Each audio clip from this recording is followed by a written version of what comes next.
Big shout out DJ Executive Hotel, ndio wananipa shavu la kuongea na wewe ndani ya hizi siku 30, na leo ni siku ya 6. Nikwambie tu, kama mtu unahitaji ushauri, mtu wa kwanza ambao unatakiwa umtafute kushauri ni wewe mwenyewe. Jitafute, ujishauri. Hii dunia imejaa mambo mengi yanayoendelea kwenye maisha ya watu. Yaani mimi mwenyewe ukitaka nikushauri, mimi nina mambo yangu, nina maswaibu yangu, nina machangamoto yangu, nitakushauri kulingana na machangamoto yangu, na kueleza tu, jishauri mwenyewe. Hebu angalia vijana wanavyoshauriana.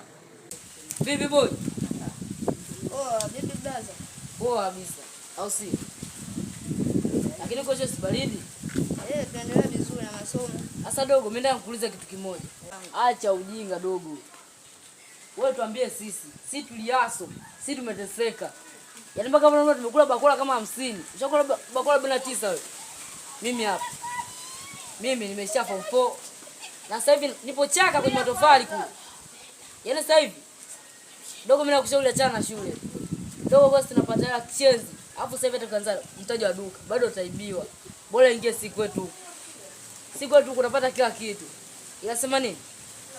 Kuvuta ndo kila kitu. Yaani kwa mimi hapa bado nasoma shule. Kwa hiyo wewe ni mtu mtani. Kwa hiyo uwezi ukanishauri. Wala hata usijali mdogo wangu. Yaani kwa hivi, Mungu kaweka uwezo mkubwa sana ndani yako. Wala usihangaike na hawa. Wewe jali kile ambacho Mungu kaweka ndani yako. Nikwambie tu, dunia inakusubiri kwa hamu. Aidha uje uwatibie au uje kuwa mkandarasi uwajengee barabara na lami zake. Lakini pia inawezekana wewe ndo pilot wa baadaye uturushe juu angani. Inawezekana sio hivyo, tukaja kuwa mwalimu kutufundishia watoto wetu na wajukuu zetu na vijana wetu. Mimi ninakwambia tu, achana na huu upuuzi wa hawa vijana. Amini katika kile ambacho Mungu kakupatia. Una uwezo mkubwa sana. Nashukuru. Usisahau kusubscribe YouTube channel yangu ya Victor Mshindi.